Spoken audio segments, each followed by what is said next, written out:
ಮೂಡಲಕೆರೆನ ಸುದ್ದಿ ವಾಹಿನಿಗೆ ಸ್ವಾಗತ. ಇದು ನಿಮ್ಮ ವಿಶ್ವಾಸ ಸುದ್ದಿಯ ಪ್ರತೀಕ.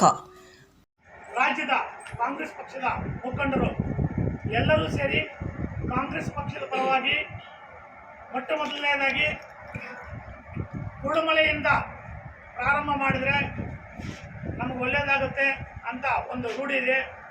ಅದರಿಂದ ಪ್ರಜಾಧ್ವನಿ 2 ಅನ್ನು ಮೊನ್ನೆ ಆಧಾರವನ್ನು ರೋಡ್ ಶೋ ಮುಖಾಂತರ ಮುಖಂಡರು ಆಗಮಿಸಿದ್ದು ದೊಡ್ಡ ಸಂಖ್ಯೆಯಲ್ಲಿ ನಮ್ಮ ಕಾರ್ಯವನ್ನು ಚುನಾವಣೆ ಪ್ರಚಾರ ಕಾರ್ಯವನ್ನು ಯಶಸ್ವಿಗೊಳಿಸಿದ್ದಾರೆ. ನಮ್ಮ ಎಲ್ಲ ಕಾರ್ಯಕರ್ತರಿಗೂ ಮುಖಂಡರಿಗೂ ನಮ್ಮ ಪ್ರಚಾರ ಕಾರ್ಯಕ್ರಮವನ್ನು ಯಶಸ್ವಿಗೊಳಿಸಿದ ಎಲ್ಲರಿಗೂ ಈ ಸಂದರ್ಭದಲ್ಲಿ ನಾನು ಅಭಿನಂದನೆಗಳನ್ನು ಸಲ್ಲಿಸ್ತಾ ಇದ್ದೇನೆ. ಹಾಗೆ ಪ್ರಚಾರ ಕಾರ್ಯಕ್ಕೆ ನಮಗೆ ಪ್ರತ್ಯಕ್ಷವಾಗಿ ಮತ್ತು ಪರೋಕ್ಷವಾಗಿ ಸಹಕಾರ ನೀಡಿದಂತಹ ನಮ್ಮ ಪತ್ರಿಕಾ ಮಿತ್ರರಿಗೂ, ನಮ್ಮ ಪೊಲೀಸ್ ಡಿಪಾರ್ಟ್ಮೆಂಟ್ಗೂ, ಇನ್ನೂ ಅನೇಕರು ನಮಗೆ ಸಪೋರ್ಟ್ ಮಾಡಿರುವಂತಹ ಎಲ್ಲರಿಗೂ ನಾನು ಈ ಸಂದರ್ಭದಲ್ಲಿ ಅಭಿನಂದನೆಗಳನ್ನು ಸಲ್ಲಿಸ್ತಾ ಇದ್ದೀನಿ. ಹಾಗೆ ನಮ್ಮ ಸಮಸ್ತ ನಾಡಿನ ಎಲ್ಲ ಜನತೆಗೂ ಯುಗಾದಿ ಹಬ್ಬದ ಮತ್ತು ರಂಜಾನ್ ಹಬ್ಬದ ಶುಭಾಶಯಗಳು. ಈ ವರ್ಷ ಎಲ್ಲ ಮಳೆ ಬೆಳೆ ಎಲ್ಲ ಚೆನ್ನಾಗಾಗಲಿ, ಸುಖ ಸಮೃದ್ಧಿಯಿಂದ ಬಾಳಲಿ ಅಂತ ಭಗವಂತನಲ್ಲಿ ಬೇಡಿಕೊಳ್ತಿದ್ದೇನೆ. ಜೈ ಹಿಂದ್, ಜೈ ಕರ್ನಾಟಕ. ಸಮಸ್ತ ನಾಡಿನ ಜನತೆಗೆ, ವಿಶೇಷವಾಗಿ ನಮ್ಮ ಮುಳಬಾಗಿಲು ತಾಲೂಕಿನ ಜನತೆಗೆ ಯುಗಾದಿ ಹಬ್ಬದ ಶುಭಾಶಯಗಳು ಮತ್ತು ರಂಜಾನ್ ಹಬ್ಬದ ಶುಭಾಶಯಗಳು ಹೇಳಲಿಕ್ಕೆ ಇಷ್ಟಪಡ್ತೀನಿ. ಅವರಿಗೆಲ್ಲ ಕೂಡ ಈ ಹಬ್ಬ ಹೊಸ ಉತ್ಸಾಹ, ಹರ್ಷ, ಸಂತೋಷ, ಆರೋಗ್ಯ, ಐಶ್ವರ್ಯ ಎಲ್ಲ ನೀಡಲಿ ಅಂತ ಭಗವಂತನ ನಮ್ಮ ಕಾಂಗ್ರೆಸ್ ಪಕ್ಷದ ವತಿಯಿಂದ 6ನೇ ತಾರೀಕು 4ನೇ ತಿಂಗಳು 2024 ನಡೆಯುತ್ತ ಪ್ರಜಾಧ್ವನಿ ಯಾತ್ರೆ 2 ಕಾರ್ಯಕ್ರಮನ ಮುಳಬಾಗಿಲು ತಾಲೂಕಿನ ನಮ್ಮ ಕುರುಡುಮಲೆ ದೇವಸ್ಥಾನದಲ್ಲಿ ಪೂಜೆ ಮಾಡುವ ಮುಖಾಂತರ ಚಾಲನೆ ನಮ್ಮ ಸನ್ಮಾನ್ಯ ಶ್ರೀ ಜನಪ್ರಿಯ ಮುಖ್ಯಮಂತ್ರಿಗಳು, ಸನ್ಮಾನ್ಯ ಶ್ರೀ ಉಪಮುಖ್ಯಮಂತ್ರಿಗಳಾದಂಥ ಡಿ ಕೆ ಶಿವಕುಮಾರ್ ಅವರು ಚಾಲನೆ ನೀಡಿದ್ದಾರೆ. ನಮಗೆಲ್ಲ ಕೂಡ ತುಂಬ ಸಂತೋಷ ಆಗ್ತದೆ. ಯಾಕಂದರೆ ನಮ್ಮ ಮುಳಬಾಗಿಲಿನ ಒಂದು ಆಂಧ್ರ ಗಡಿ ಭಾಗದಲ್ಲಿ ಬಂದು ಈ ಕಾರ್ಯಕ್ರಮವನ್ನು ಮಾಡ್ತಾ ಇರ್ತಕ್ಕಂಥ ನಮಗೆಲ್ಲ ಕೂಡ ಒಂದು ಭಾಗ್ಯ ಅಂತ ನಮ್ಮ ಕಾಂಗ್ರೆಸ್ ಪಕ್ಷಕ್ಕೆ ಒಂದು ವರ ಅಂತ ನಾನು ಹೇಳಲಿಕ್ಕೆ ಇಷ್ಟಪಡ್ತೀನಿ.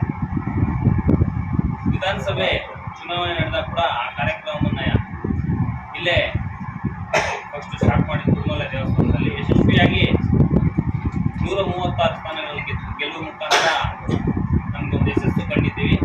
ಅದೇ ರೀತಿ ಈ ಲೋಕಸಭಾ ಚುನಾವಣೆಯಲ್ಲಿ ಕೂಡ ಅತಿ ಹೆಚ್ಚು ಸ್ಥಾನಗಳು 22 ಸ್ಥಾನಗಳ ಗೆಲ್ಲುವ ಮುಖಾಂತರ ಇಲ್ಲಿ ಸ್ಟಾರ್ಟ್ ಮಾಡಿದ್ದಾರೆ ಮುಳಬಾಗಿಲಿಂದ. ಅದಕ್ಕೆ ನಾವೆಲ್ಲ ಕೂಡ ಇದನ್ನ ನಮ್ಮ ಕೋಲಾರ ಲೋಕಸಭಾ ಕ್ಷೇತ್ರ ಏನಿದೆ ನಾವೆಲ್ಲ ಕೂಡ ಇಲ್ಲಿ ಕಷ್ಟಪಟ್ಟು ಈಗಿನ ಅಭ್ಯರ್ಥಿಯಾಗಿರ್ತಕ್ಕಂಥ ಗೌತಮ್ ಅವ್ರನ್ನ ಗೆಲ್ಸ್ಕೊಳ್ತೀವಿ ಅಂತ ಕೂಡ ಮುಖಾಂತರ ತಿಳಿಸ್ತಾ, ನಮ್ಮ ನಾಯಕರಲ್ಲಿ ನಮ್ಮ ಕೋಲಾರ ವಿಧಾನಸಭಾ ಕ್ಷೇತ್ರದ ಶಾಸಕರು ಪುತ್ತೂರು ಮಂಜುನಾಥ್ ಅವರು ಮತ್ತು ಅದೇ ರೀತಿ ನಮ್ಮ ಆರ್ ನಾರಾಯಣ ಅವರು 2023 ವಿಧಾನಸಭೆ ಕ್ಷೇತ್ರದ ಅಭ್ಯರ್ಥಿಯಾಗಿರ್ತಕ್ಕಂಥ ಅವರು, ಈ ಜಿಲ್ಲೆಯ ಎಲ್ಲ ಶಾಸಕರು ಮತ್ತು MLCಗಳಾಗಿರ್ತಕ್ಕಂಥ ಅನಿಲ್ ಅಣ್ಣ ಅವರು, ಮತ್ತು ಈ ಡಿಸ್ಟ್ರಿಕ್ಟ್ ಇನ್ಚಾರ್ಜ್ ಮಿನಿಸ್ಟರ್ ಆಗಿರ್ತಕ್ಕಂಥ ಬೈತಿ ಸುರೇಶ್ ಅಣ್ಣ ಅವರು, ಮತ್ತು ಚಿಂತಾಮಣಿ ಶಾಸಕರು, ಚಿಕ್ಕಬಳ್ಳಾಪುರ ಇನ್ಚಾರ್ಜ್ ಮಿನಿಸ್ಟರ್ ಆಗಿರ್ತಕ್ಕಂಥ ಸುಧಾಕರ್ ಅಣ್ಣ ಅವರು, ಅವರೆಲ್ಲರ ಮಾರ್ಗದರ್ಶನತೆ, ಅದೇ ರೀತಿ ಸನ್ಮಾನ್ಯ ಶ್ರೀ ಕೆ ಪುಣ್ಯಪ್ಪನವರ ಮಾರ್ಗದರ್ಶನದಲ್ಲಿ ಕೂಡ ಇಲ್ಲೆಲ್ಲ ಕೂಡ ಎಲ್ಲ ನಾಯಕರು ಸ್ಥಳೀಯವಾಗಿ ನಮ್ಮ ಬ್ಲಾಕ್ ಕಾಂಗ್ರೆಸ್ ಅಧ್ಯಕ್ಷರು ಶ್ರೀಕಂಠ ಅಣ್ಣವರಾಗಿರ್ಬೋದು, ಇಲ್ಲಿ ಸ್ಥಳೀಯ ಎಲ್ಲರ ಮಾರ್ಗದರ್ಶನತೆ ನಾವು ಅವರ ದಾರಿ ಹಾದಿಯಾಗಿ ನಡ್ಕೊಂಡು ಹೋಗಿ ಈ ಚುನಾವಣೆಯಲ್ಲಿ ಯಶಸ್ಸು ಕಂಡು ನಮ್ಮ ಲೋಕಸಭಾ ಅಭ್ಯರ್ಥಿ ಗೌತಮ್ ಅವ್ರನ್ನ ದಿಲ್ಲಿ ಕಳಿಸೋದ್ರಲ್ಲಿ ಅನುಮಾನ ಇಲ್ಲ ಅಂತ ಕೂಡ ಮುಖಾಂತರ ತಿಳಿಸ್ತಾ, ಮೊನ್ನೆ ನಡೆದಂಥ ಕಾರ್ಯಕ್ರಮಕ್ಕೆ ಯಶಸ್ವಿ ಮಾಡಿರ್ತಕ್ಕಂಥ ಪ್ರತಿಯೊಬ್ಬರು ಹೆಸರು ಹೇಳೇ ಆಗ್ತಿರೋದ್ರಿಂದ ಪ್ರತಿಯೊಬ್ಬ ವ್ಯಕ್ತಿಯೂ ಕೂಡ ನಾವೆಲ್ಲ ಕೂಡ ನಮ್ಮ ಕಾಂಗ್ರೆಸ್ ಪಕ್ಷದ ವತಿಯಿಂದ ಅವರಿಗೆ ತಲುಪಾಗಿ ನಮಸ್ಕರಿಸ್ತಾ, ಪ್ರತಿಯೊಂದು ಸಂದರ್ಭದಲ್ಲೂ ಕೂಡ ಅವ್ರ ಸಹಕಾರ ನಮ್ಗೆ ಇದೇ ರೀತಿ ಇರಬೇಕು, ನಮ್ಮೆಲ್ಲ ಕಾರ್ಯಕರ್ತರು ಒಗ್ಗಟ್ಟಾಗಿ ಇದೇ ರೀತಿ ಇರಬೇಕು ಅಂತ ಕೂಡ ತಿಳಿಸ್ತಾ, ಅವ್ರಿಗೆಲ್ಲ ಕೂಡ ಒಳ್ಳೆಯದಾಗಲಿ ಅಂತ ಬಯಸ್ತಾ ನಾನು ಈ ಮಾತನ್ನು ಮುಗಿಸ್ತಾ ಇದ್ದೀನಿ. ಜೈ ಹಿಂದ್, ಜೈ ಕರ್ನಾಟಕ.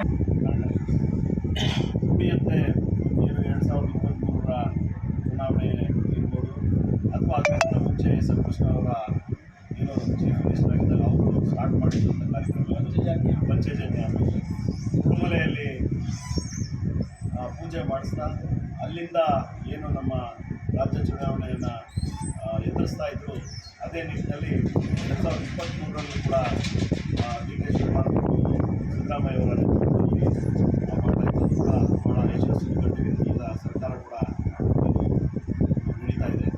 ಆ ನಿಟ್ಟಿನಲ್ಲಿ ಈಗ ಕೂಡ 2024ರ ಲೋಕಸಭಾ ಚುನಾವಣೆಗೋಸ್ಕರ ಮೂಡಲಕಿರಣ ಯೂಟ್ಯೂಬ್ ಚಾನಲ್ ಅನ್ನು ತಪ್ಪದೇ ಸಬ್ಸ್ಕ್ರೈಬ್ ಮಾಡಿ, ಲೈಕ್ ಮಾಡಿ, ಶೇರ್ ಮಾಡಿ. ನಮ್ಮ ಮುಂಬರುವ ಎಲ್ಲಾ ವಿಡಿಯೋಸ್ಗಳಿಗಾಗಿ ಪಕ್ಕದಲ್ಲೇ ಇರುವ ಬೆಲ್ ಬಟನ್ ಅನ್ನು ಒತ್ತಿ.